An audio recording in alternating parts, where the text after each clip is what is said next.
Hello friends, vision classes के YouTube channel पर मैं सौरभ यादव आपका स्वागत करता हूं। जैसे हमने प्रीवियस वीडियोज में बताया था कि इस चैनल पर आपको एकेडमिक की और कंपटीशन की क्लासेस देखने को मिलेंगी। उसी को ध्यान में रखते हुए, क्योंकि हम बोर्ड परीक्षाओं की स्कीम आ चुकी है, हमारा जो फिजिक्स का पेपर है वो 1 मार्च को डिफाइन हुआ है। बहुत कम ही दिन बचे हैं हमारे पास, तो हम अपनी तैयारी को किस तरीके से बेहतर कर सकें और 70 में 70 आउट ऑफ 70 ला सकें, उसके लिए एक स्ट्रेटजी प्लान के साथ ऑफलाइन जो स्टूडेंट्स हैं उनकी डिमांड पर आज से हम इस सीरीज चालू कर रहे हैं, जो आपको स्ट्रेटजी के साथ बताएगी कि हम अपनी जो प्रिपरेशन है फिजिक्स की उसे किस तरीके से बेहतर करें। जैसे यदि हम बात करें कि आज जो 18 फरवरी है और हमारा जो सिलेबस है, उम्मीद है वो आपका कंप्लीट हो चुका होगा। और उस सिलेबस में 11th-12th के जो सिलेबस है उसमें आपको बुक फर्स्ट और बुक सेकंड आपने पढ़ ली होगी। उम्मीद है लास्ट यूनिट आपकी चल रही होगी या फिर रिवीजन चल रहा होगा। हम अपने रिवीजन में किन क्वेश्चनों पर ज़्यादा ध्यान देना है और किन क्वेश्चन पर कम ध्यान देना है उसको ध्यान में रखते हुए आज से हम बच्चों की डिमांड पर एक सीरीज चालू कर रहे हैं, जो एक रिवीजन सीरीज होगी। उस रिवीजन सीरीज में यदि हम बात करें तो फिजिक्स में सर किस तरीके से हम 70 आउट ऑफ 70 लाएं, उसके प्लान के साथ हमारी सीरीज आज स्टार्ट होगी, जिसमें हम सबसे पहले डिस्कशन करेंगे कि हमारा फिजिक्स का सिलेबस क्या है। आपने पूरी साल अध्ययन करा होगा और उम्मीद है कि इस टाइम आपका जो सिलेबस है वो कंप्लीट हो चुका होगा। एक बार क्विक रिवीजन के साथ पहले हम ध्यान करते हैं इसके सिलेबस की कि सर 12th का जो सिलेबस है वो क्या है।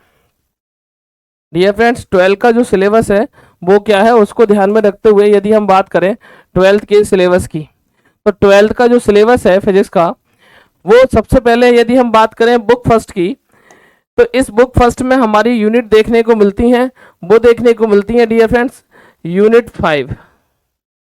कितनी देखने को मिलती हैं इसमें? यूनिट देखने को मिलती हैं यूनिट 5। और उन यूनिट 5 में जो सबसे ज़्यादा सब चैप्टर जो हमें ध्यान देने हैं वो कौन कौन से हैं, यदि हम एक क्विक रिवीजन करें सिलेबस पर, यदि ध्यान दें तो सबसे पहली यूनिट आती है हमारी इलेक्ट्रोस्टैटिक्स। सबसे पहले यूनिट आती है इलेक्ट्रोस्टैटिक्स, ये सबसे फर्स्ट यूनिट है और इस यूनिट के अंदर हमें 4 चैप्टर देखने को मिलते हैं। सबसे पहला चैप्टर देखने को मिलता है Coulomb's law and electric field. यदि हम कूलॉम्स लॉ की बात करें तो इसमें हम पढ़ते हैं कि कूलॉम का नियम क्या है, वैद्युत क्षेत्र क्या है, सही है। इसके साथ साथ दूसरा चैप्टर हमारा स्टार्ट होता है वैद्युत फ्लक्स और गॉस की प्रमेय। जो गॉस की प्रमेय है वो अब सिलेबस से 30% सिलेबस से हटा दी गई है। आपने रिमूव देख लिया होगा, जो 30% सिलेबस रिमूव हुआ है। वैसे तो फिजिक्स में काफ़ी हद तक टॉपिक रिमूव नहीं हुए हैं, जो छोटे छोटे टॉपिक हटे हैं उम्मीद करते हैं कि आपने वो देख लिए होंगे कौन कौन से टॉपिक हटे हैं। और अपनी तैयारी उसी को ध्यान में रखते हुए हमें आगे देखनी है कि जो टॉपिक रिमूव हो गए उन पर ज़्यादा ध्यान नहीं देना है, बाकी और टॉपिक पर ज़्यादा ध्यान देना है।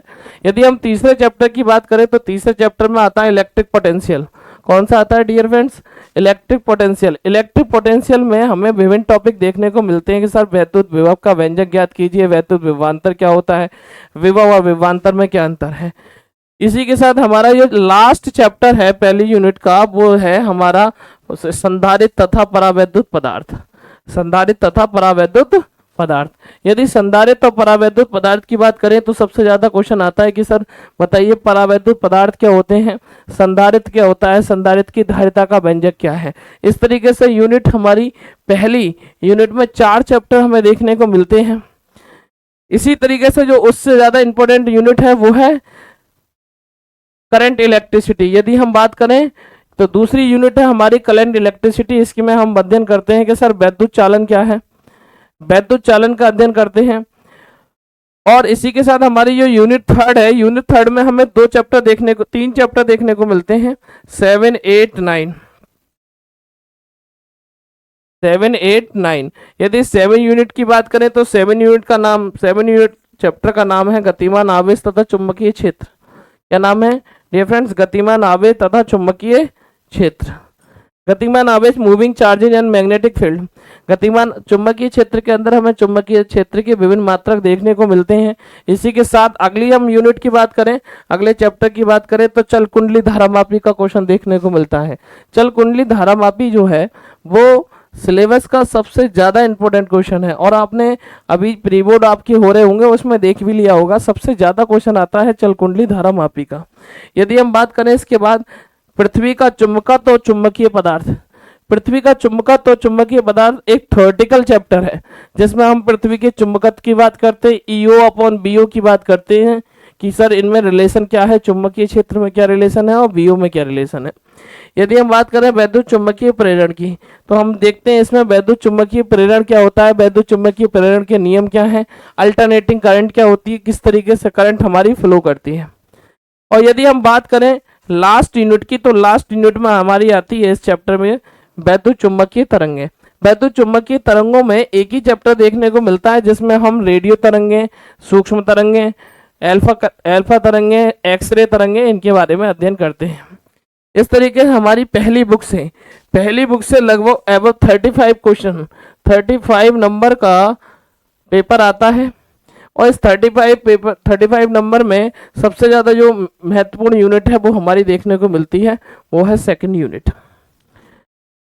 उम्मीद है फर्स्ट बुक का आपने देख लिया होगा, एक क्विक रिवीजन के तौर पर मैंने सिलेबस डिस्कशन किया है।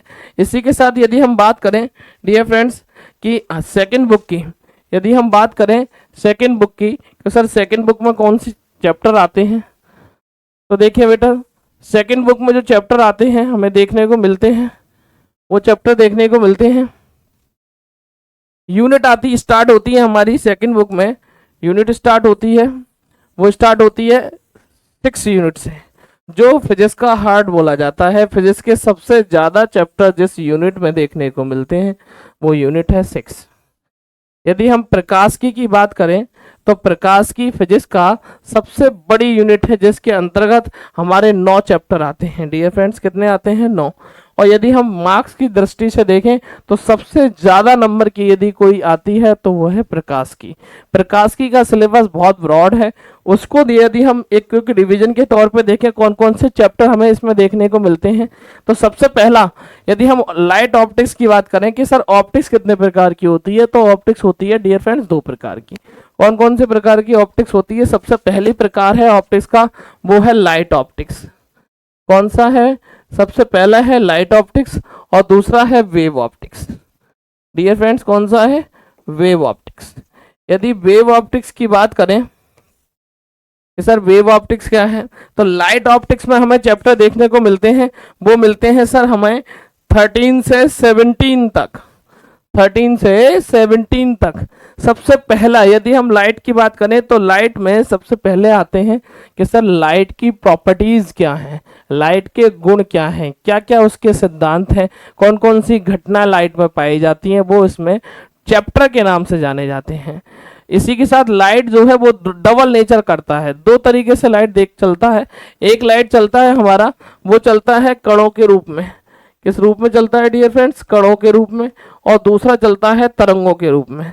जब ये कणों के रूप में चलता है तो हमें धूल के कण दिखाई देते हैं। जैसे इस टाइम जाड़े का सीजन चल रहा है तो जाड़े के मौसम में देखें यदि किसी कमरे के अंदर कोई धूप आती है तो उसमें छोटे छोटे धूल के पार्टिकल्स दिखाई दे रहे होते हैं, जो प्रूव करते हैं कि लाइट जो है वो धूल के कणों के रूप में चलता है, पार्टिकल्स के रूप में चलता है। इसके अलावा इसका दूसरा प्रॉपर्टीज आती है कि लाइट सर तरंगों के रूप में कैसे चलता है। तो यदि हम बात करें एक्सरे में तो एक्सरा हमें होते हुए दिखाई नहीं देता लेकिन एक्सरा हो जाता है, तो इससे पता चलता है कि लाइट आती है वो वेव्स के रूप में आती है। तो उसकी 2 प्रॉपर्टीज होती हैं, एक पार्टिकल्स और दूसरी होती है तरंग। डियर फ्रेंड्स इसलिए ऑप्टिक्स को 2 पार्ट में बांटा गया है। सबसे पहला पार्ट जो देखने को मिलता है वो आता है लाइट ऑप्टिक्स, जिसमें हमारे सबसे पहला है वो है लाइट ऑप्टिक्स और दूसरा है वेव ऑप्टिक्स। यदि लाइट ऑप्टिक्स की बात करें तो सर इसमें देखने को मिलते हैं हमारे 4 चैप्टर, 1 2 3 4, और इसका साथ एक नया चैप्टर इसमें डाला गया है वो है प्रकाशिक यंत्र। यदि लाइट ऑप्टिक्स की बात करें तो सबसे पहला चैप्टर लाइट ऑप्टिक्स में देखने को मिलता है वो मिलता है प्रकाश का परावर्तन, गोलीय दर्पण, प्रकाश का अपवर्तन, refraction of light, refraction of light. यदि हम बात करें प्रकाश के परावर्तन की तो सर प्रकाश का परावर्तन क्या होता है? आप पढ़ रहे होंगे, आपने सिलेबस में देखा होगा कि ऑप्टिक्स फिजिक्स का सबसे बड़ा सिलेबस यदि देखने को मिलता है 12th में, जिसमें 9 चैप्टर दिखाई देते हैं, वो है ऑप्टिक्स। जिस बच्चे की ऑप्टिक्स अच्छी होगी, उम्मीद है कि फिजिक्स में उसके अच्छे मार्क्स आएंगे। हम किस तरीके से कौन से क्वेश्चन पे ज़्यादा ध्यान देना है वो बताते चलेंगे। यदि हम बात करें प्रकाश के परावर्तन की, तो प्रकाश का परावर्तन एक घटना है जब कोई प्रकाश किसी सतह पर पड़ता है, सतह पर पड़ने के बाद वो उसी दिशा में वापस हो जाता है, तो ये घटना प्रकाश का परावर्तन कहलाती है। गोलीय दर्पण क्या होता है सर? यदि हम दर्पण की बात करें, मिरर की बात करें, स्फेरिकल मिरर की बात करें, तो जो स्फेरिकल मिरर होता है वो सर 2 प्रकार का होता है जो मेनली फोकस करते हैं, एक अवतल दर्पण और दूसरा उत्तल दर्पण। तीसरी बात करते हैं प्रकाश के अपवर्तन की, कि सर प्रकाश का अपवर्तन क्या होता है। यदि प्रकाश के अपवर्तन की हम बात करें, तो प्रकाश का अपवर्तन होता है कि जब कोई प्रकाश किसी सतह पर पड़े और सतह पर पड़ने के बाद सीधा ना जाकर, सतह पर पड़ने के बाद सीधा ना जाकर अपनी दिशा से विचलित हो जाए, तो ये घटना प्रकाश का क्या कहलाती है? अपवर्तन कहलाती है। तो इस तरीके से पहले चैप्टर में हमें प्रकाश की 2 घटनाएं देखने को मिलती हैं। पहली दिखाई देती है प्रकाश का परावर्तन और दूसरी दिखाई देती है प्रकाश का अपवर्तन। अब सर प्रकाश जो है वो किस रूप में दिखाई देगा? प्रकाश जो है दर्पण के रूप में हमें दिखने को मिल जाएगा, जिसे गोलीय दर्पण कहते हैं। दर्पण कई प्रकार के होते हैं, जो मेनली फोकस है वो उत्तल दर्पण, अवतल दर्पण, समतल दर्पण, इस तरीके से देखने को मिलते हैं। और यदि हम दूसरे चैप्टर की बात करें, तो दूसरा चैप्टर हमें बताएगा लेंस के बारे में, कि सर लेंस कितने प्रकार का होता है, उत्तल लेंस क्या होता है, अवतल लेंस क्या होता है, उसके बारे में बताएगा। कि गोलीय पृष्ठों पर अपवर्तन लेंस के द्वारा क्या होता है, फोकस दूरी क्या होती है, वक्रता त्रिज्या क्या होती है, प्रतिबिंब कब छोटा बनेगा, कब बड़ा होगा, इसका सबका अध्ययन हम किस में करते हैं? लेंस के अंतर्गत। यदि हम तीसरी बात करें, कि सर तीसरा आता है प्रिज्म द्वारा प्रकाश का परिक्षेपण या अपवर्तन। मतलब क्या sir? Refraction and dispersion of light through prism.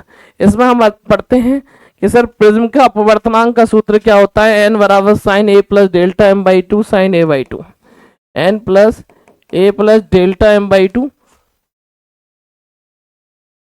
A plus sine N delta M by two sine A by to.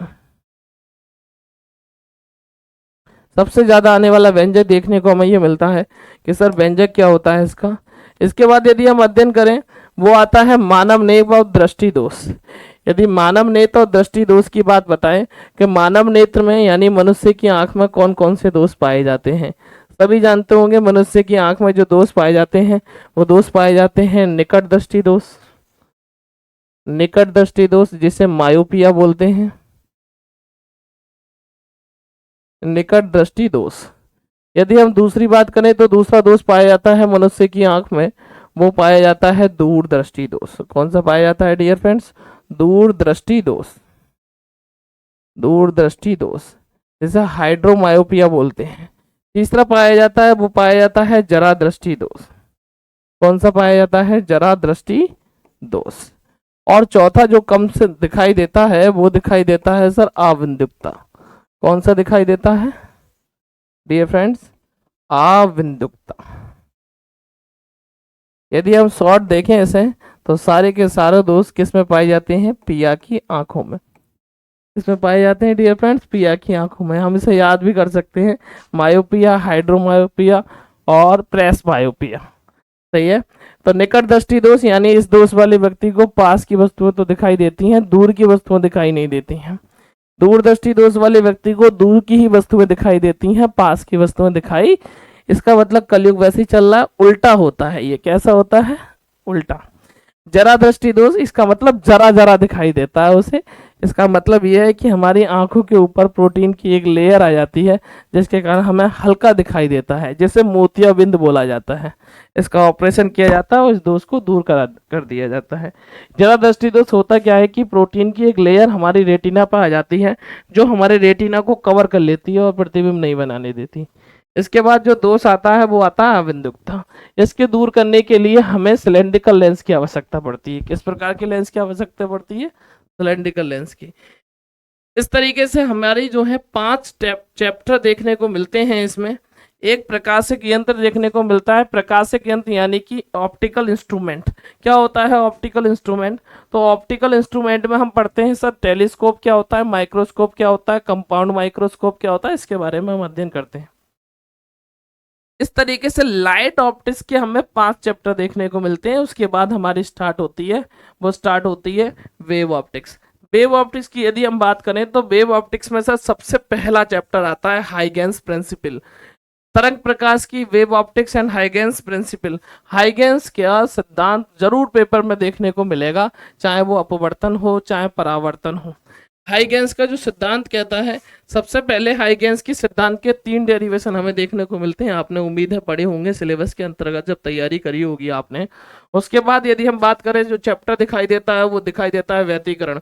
व्यतिकरण जो सबसे ज्यादा मोस्ट इंपोर्टेंट चैप्टर माना जाता है ऑप्टिक्स का।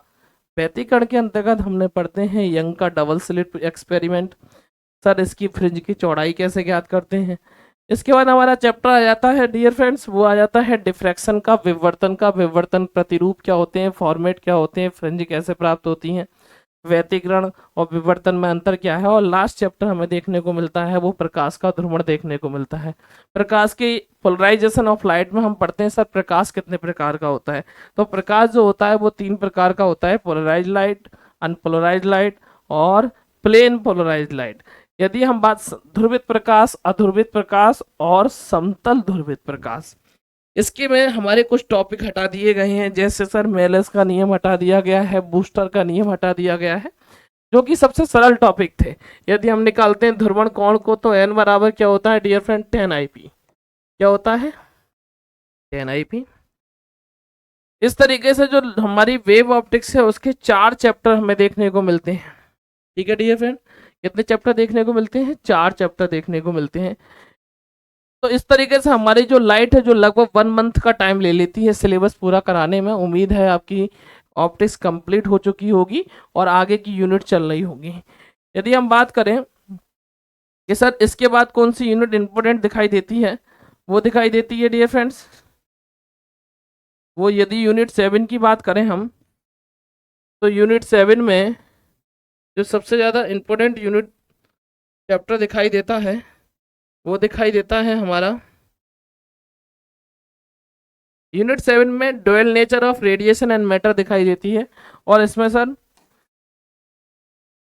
इसमें एक ही चैप्टर है जो आपको पढ़ा होगा आपने, वो है प्रकाश वैद्युत प्रभाव। प्रकाश वैद्युत प्रभाव की यदि हम बात करें तो प्रकाश वैद्युत प्रभाव में 3 चीजों पर विशेष ध्यान दिया गया है डियर फ्रेंड्स। कौन कौन सी वो 3 चीजें हैं जिसका अध्ययन हम पढ़ेंगे। सबसे पहले आता है इसमें, वो आता है सर प्रकाश वैद्युत प्रभाव। कौन सा आता है डियर फ्रेंड्स, प्रकाश वैद्युत प्रभाव। प्रकाश वैद्युत प्रभाव जिसे फोटो इलेक्ट्रिक इफेक्ट बोलते हैं। इसके लिए 3 पॉइंट हमारे लिए जरूरी हैं। वो 3 पॉइंट कौन कौन से हैं सर, इसमें हम बात करते हैं वर्क फंक्शन की। किसकी बात करते हैं डियर स्टूडेंट्स, वर्क फंक्शन, वर्ग फंक्शन की। और दूसरी बात हम करते हैं वो हम करते हैं देहली वेवलेंथ।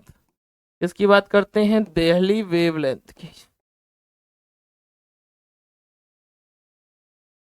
और तीसरी हम बात करते हैं हम देहली फ्रिक्वेंसी की, जिसमें सबसे ज्यादा क्वेश्चन आते हैं आइंस्टीन की सापेक्षता की समीकरण से। इससे आते हैं डियर फ्रेंड्स आइंस्टीन की सापेक्षता की समीकरण से सबसे ज्यादा क्वेश्चन देखने को इसमें मिलते हैं। आइंस्टीन की सापेक्षता की समीकरण से, क्या आइंस्टीन की सापेक्षता की समीकरण क्या है। इस तरीके से यूनिट 7 में हमें केवल एक ही चैप्टर दिखाई देता है, कौन सा सर, प्रकाश वैद्युत प्रभाव। यदि हम बात करें बेटा यूनिट 8 की, कि सर यूनिट 8 में क्या है सर, तो यदि हम यूनिट 8 की बात करें तो यूनिट 8 में जिसे जाना जाता है परमाणु तथा नाभिक की, इसमें आपको दिखाई दे रहे हैं सर 4 चैप्टर, लेकिन ये यूनिट में केवल 2 चैप्टर हैं, एक परमाणु का और दूसरा किसका है डियर फ्रेंड्स, नाभिक का, एटम्स एंड न्यूक्लियस। परमाणु संरचना की बात करें तो सर परमाणु क्या होता है, अणु क्या होता है, रेडियो एक्टिवता क्या होती है, इसके साथ समस्थानिक क्या है, संभारिक क्या है, समन्यूट्रॉनिक क्या है, इसका अध्ययन हम पढ़ते हैं। इसके बाद यदि हम बात करें नाभिक की संरचना की, कि सर नाभिक की संरचना कैसी होती है। नाभिक की जो संरचना होती है उसके अंदर इलेक्ट्रॉन्स होते हैं, प्रोटॉन्स होते हैं, न्यूट्रॉन्स होते हैं, ड्यूट्रॉन्स होते हैं, फोटॉन्स होते हैं। रेडियोधर्मिता, रेडियो एक्टिविटी को हम केमिस्ट्री के अंतर्गत पढ़ते हैं कि रेडियो एक्टिविटी क्या है सर, रदरफोर्ड का मॉडल क्या है, बोहर का मॉडल क्या है, उनकी क्या क्या कमियां हैं। कमियां हर इंसान में होती हैं, जिस तरीके से सर इन मॉडल में भी कमियां हैं।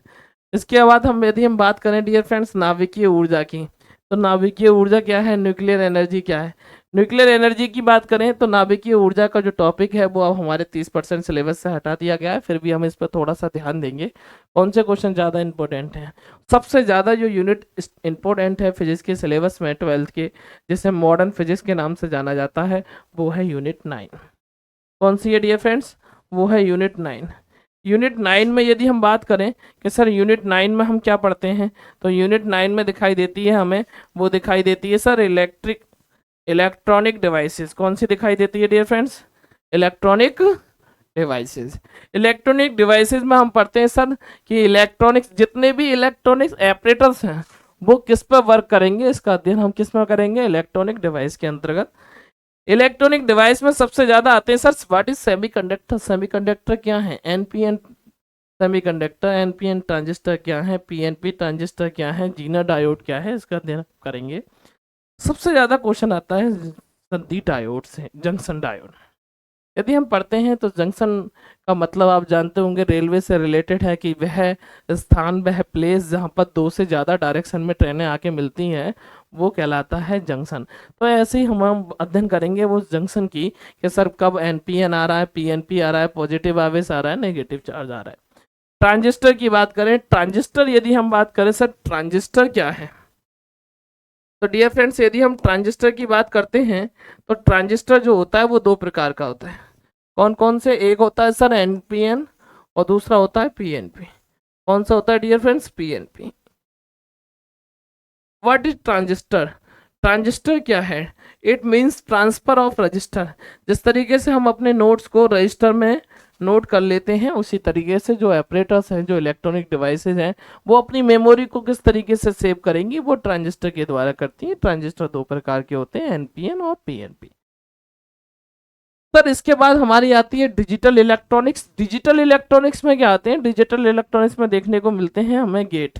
गेट कितने प्रकार के होते हैं, गेट सर दो प्रकार के होते हैं। कौन कौन से प्रकार के गेट होते हैं, कह दो सर, एक लकड़ी का गेट और एक लोहे का गेट। ऐसा नहीं है, गेट्स होते हैं हमारे, वो होते हैं 5 प्रकार के। वैसे जनरली यूनिवर्सल गेट और ड्राइव गेट्स, दो प्रकार के गेट्स देखने को मिलते हैं। विशेषकर जो सबसे ज्यादा आता है वो आता है इसकी ट्रूथ टेबल। कौन सी आती है dear friends, truth table. Truth table क्या होती है, जिसे हम हिंदी में बोलते हैं सत्यता सारणी। और इसी चैप्टर के अंतर्गत हम पढ़ते हैं, वो पढ़ते हैं डियर फ्रेंड्स, कौन सा sir, AND gate, OR gate, NOR gate, NAND gate के बारे में। ठीक है, इस तरीके से एक छोटा सा क्विक रिवीजन के तौर पर मैंने 12th का सिलेबस लिया है। उम्मीद करते हैं आपको अच्छा लगा होगा। और हम अपनी तैयारी को और कैसे बेहतर करें, प्रिपरेशन को कम टाइम के अंतर्गत, 1 महीने का अभी समय नहीं बचा है, उसके अंतर्गत आप अपनी तैयारी को किस तरीके से 4 चांद लगाएं, उसमें उसकी स्ट्रेटजी पे हमारी बात होगी। डेली आपको देखने को मिलेंगी। हम अब मल्टीपल चॉइस क्वेश्चन की एक सीरीज लाएंगे, एक सेट दिखाई देगा। और इसी के साथ जो हमारे शॉर्ट क्वेश्चन है, लॉन्ग क्वेश्चन है, डेरिवेशन है, न्यूमेरिकल है, फिजिक्स की जो स्टार्टिंग है सर, फिजिक्स कैसा क्या होती है, फिजिक्स कौन सी लैंग्वेज का शब्द है फिजिक्स, उसके बारे में सब आगे आने वाली वीडियो में आपको देखने को मिलेगा। और देखने को मिलेगा कि 1 मार्च को जो पेपर है उसे किस तरीके से हम टैकल करें कि हमारे नंबर और अच्छे आएँ। तो ये कुछ टिप्स के साथ हमारी नई मुलाकात फिर एक नई वीडियो के साथ होगी। धन्यवाद, जय हिंद, जय भारत।